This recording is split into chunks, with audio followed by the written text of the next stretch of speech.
J'ai appelé fiche. Ah, voilà, c'est ça. Est-ce que vous le voyez? Non, non, pas pour l'instant. Non, Oui, maintenant c'est bon. C'est bon, d'accord. Alors, j'ai repris le document 1 que vous aviez tout à l'heure à l'écran. C'est juste pour vous montrer, parce que là, je ne pouvais pas vous montrer l'entièreté, mais vous voyez, c'est un scénario de 5 minutes. D'accord?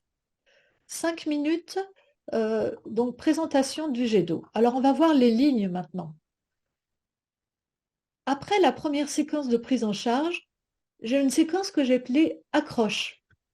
Accroche, c'est surprendre le visiteur, poser une question pour que, au fond, donner un état d'esprit de la visite, pour que le visiteur n'ait pas l'impression de commencer une visite qui va être traditionnelle au sens où vraiment trop conventionnelle. Aujourd'hui, les gens, ils veulent de l'inattendu, du spontané, ils veulent aussi participer, être interrogés, être questionnés, etc. Et moi, je vous suggère d'utiliser une accroche. Une accroche, ça peut être par exemple un objet un peu mystérieux qui est en lien avec la visite et que j'ai dans mon sac et que je présente aux visiteurs. Ça peut être une question, hein, aussi, mais la question qu'on peut utiliser, il faut faire attention. J'ai mis éviter la question, à votre avis, depuis quand le jet d'eau existe-t-il? Pourquoi? Pourquoi on n'aime pas trop cette question?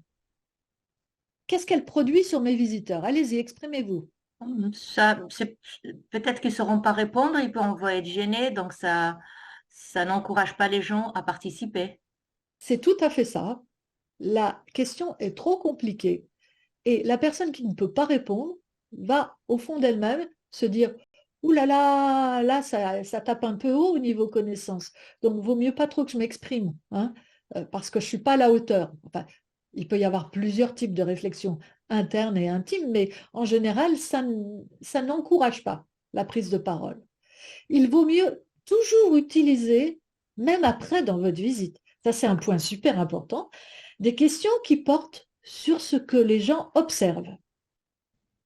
Parce que ceux qu'ils observent, ils sont à peu près à égalité, vous voyez, ils sont là dans le groupe, face à un lieu, face à un monument, ils voient des choses. Donc tout le monde est à peu près équivalent. Par contre, l'éducation et la culture générale, tout le monde ne l'a pas. Donc, la question là, qui serait plus adéquate, c'est on peut utiliser l'humour dans l'approche. Est-ce que vous auriez envie de prendre une douche sous le jet d'eau? Est-ce que ce serait possible à votre avis? La personne, elle va dire non, non, parce qu'il y a beaucoup de pression, c'est même dangereux. Mais on va aborder cette question par ce biais-là, ce jet d'eau par ce biais-là. Donc, jamais de questions qui portent sur les connaissances, mais bien sur l'observation dans l'accroche. Après, on a l'introduction. On a une introduction qui est assez brève. Là, en l'occurrence, j'ai une carte postale qui montre l'emblème général de Genève, le jet d'eau. Et pour déjà un peu titiller la curiosité, puisque l'idée, c'est qu'on a finalement l'impression qu'il a toujours été là, mais ce n'est pas le cas du tout. D'accord? Le message principal, qui va durer 40 secondes, là, je n'ai pas bougé parce que sur 5 minutes, en général, on ne peut pas trop faire bouger un groupe quand on a une séquence, une visite sur 5 minutes. Parce que déplacer les gens, ça prend du temps. Donc, je reste au même endroit. C'est pour ça que j'ai toujours le numéro 1 ici. Le message, l'idée principale que j'ai envie que les visiteurs retiennent à la fin de leur visite, c'est que au départ, le jet d'eau, ce n'est pas une attraction touristique, mais il avait un rôle utilitaire. Il était utile. C'était ça. S'il n'y a qu'une idée que j'aimerais qu'ils retiennent, c'est ça. Et cette idée, bah, du coup, je vais la reprendre en conclusion tout à l'heure, hein, parce que ça va être important que je répète. La répétition en visite n'est pas un problème, hein. Au contraire, elle permet d'ancrer encore plus l'information. Voilà, message principal, je vous passe les détails, hein, parce qu'on a d'autres scénarios à voir. Message principal, et j'ai un premier message, un sous-message en quelque sorte, qui dérive de ce message principal, qui va aller permettre d'aller plus loin dans la compréhension. C'est que le jet d'eau est lié à l'histoire de l'industrialisation de Genève, même s'il est né un peu par hasard, et donc je vais un peu plus en détail sur cette industrialisation et sur notamment le mode de fonctionnement des artisans à Genève. Hein. Donc ça, c'est le premier sous-message.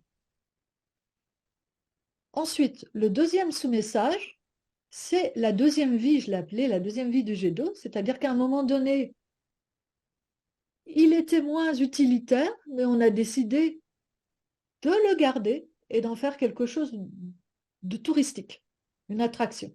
D'accord? Ce qui m'intéresse là, vous voyez, là, j'ai apporté une photo de l'installation technique parce qu'on ne peut pas visiter les installations techniques.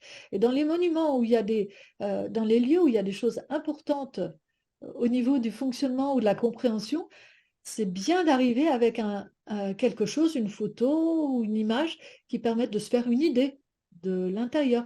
Dans les monuments historiques, il arrive souvent qu'on ne puisse pas visiter les intérieurs, pas tous les intérieurs.